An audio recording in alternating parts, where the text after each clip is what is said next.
What have I gotten myself into? I'm a very annoyed Dave, and this is my nice garage. We're at Dave's garage.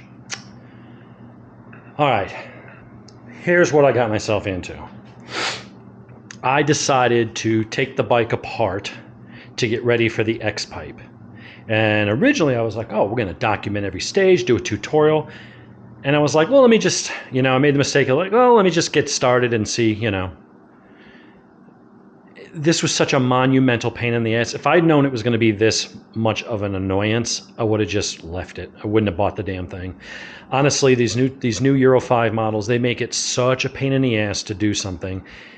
It's not that it's any one particular thing is like so difficult. It's just so many nuts and bolts and it's so tedious. And this took me an hour and a half just to get the goddamn box out of there.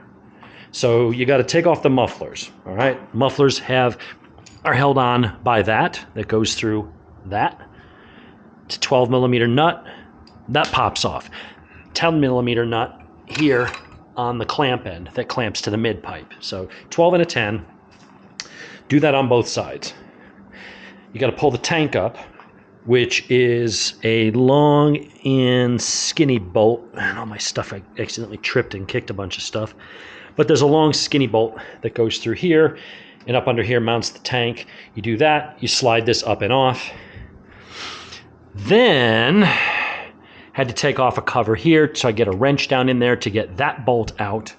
That uses I think it's like a 6 or an 8 millimeter, and it's a 14 millimeter nut on the back. So you need a 14, and you got to kind of wiggle a box end wrench either in from the top or in from the front to hold that while you pull that out. This is a T, the motor mount bolt that mounts to the frame. That has to come off. That is a T55. The other side of those bolts, you got to do it on both sides because you don't have to take this one off, but you do have to loosen it. It's a 17 mil on the back. You need 10 millimeter bolts, or the 10 millimeter, what is this? I'm really just annoyed. That's an 8 millimeter. So that pulls that off. That's the same size up there. T30 for that. Let's see. Couple bolts for the mid pipe. 8 millimeter on the clamps that clamp this to here. This is one of those things where if you have any mechanical ability, you can kind of see the stuff that needs to come off, but the frame needs to come off, but because I got wires attached to this thing for the horn and other stuff, I just zip tied it so I could get it out of the way, swing it and move it around, did the same down here, but I didn't want it to pull on the wires here or pull on these. That's the kickstand wires. So I'm suspending it with zip ties, but I have all this room I could move it and get stuff around. The other pain in the ass with this stuff is the connector pipe that goes in between. I mean, it's hard to wiggle this thing out because you got to rotate it this way, but you can't because that crossover pipe is kind of holding it in place. This was just unbelievably annoying. If I documented it, it wouldn't have come out good. I'd be sitting here cursing the whole time, and I'd be all over the place. It's just decided not to do it. When we install it, maybe I'll show it so you can at least see it in reverse. But yeah, the pipe should be here Tuesday. If it gets delayed or whatever, not a big deal because I got a track day on that tomorrow. And I could ride either of it after that. So it's not like I'll be without a bike if there's they lose my shipment or something happens. But yeah, I'm sure it'll sound glorious when I'm done.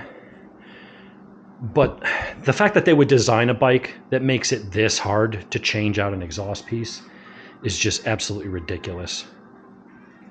So I'm not impressed with Triumph that way. And I know they did it because, they want it to be anti-tamper-proof. If people want to change their exhaust, let them. It's just, I don't get why companies do this shit. If they want to have the ECU or something like that so they can't, if you can't tune it or whatever. But, I mean, if I want to bolt on parts, I should be allowed to do that without having to disassemble almost the entire bike. Be that as it may, an hour and a half later, a couple skin knuckles. I did get it apart and got that stupid piece off, and I'm just waiting for the new one to come in, and then we're going to painstakingly try to put Humpty Dumpty back together again. So that I will film, and we'll see how that goes, but this was just an absolute pain in the dick. So if you're thinking about doing it, think twice. You're not going to really pick up much in the way of horsepower. You're talking 2 horsepower. It's not really that noticeable. A lot of what people say, oh, I've really picked up the mid-range. Maybe. A lot of it's placebo. It sounds louder and meaner, so it feels louder and meaner, but on the dyno, you may not actually pick up all that much. The stock system sounds pretty damn good for what it is. If I had to do this over again, I would not do it, honestly. I'm already committed at this point. I already paid for the thing. It's on its way. Should be here in a couple days, and the bike's already apart. So at this point, I'll see it through and finish the job, and hopefully there's no mishaps. Hopefully I don't get in a situation where I mean, it was really hard getting the headers out. These clamps have very little room in between. They got to kind of wrap around this and inside there, and coming off the bolt. It took me 15 minutes just to get those off. I have no idea if I'm gonna be able to wiggle those all back in there and get them back in place enough to bolt everything up. I have no idea what kind of problem I'm going to have. So it's unfortunate that European legislation has made it so that these things are that difficult, but it is what it is. So just make the best of it. Anyway, enjoy your short installment of Dave's Garage, and hopefully the next video will be a little more upbeat and productive.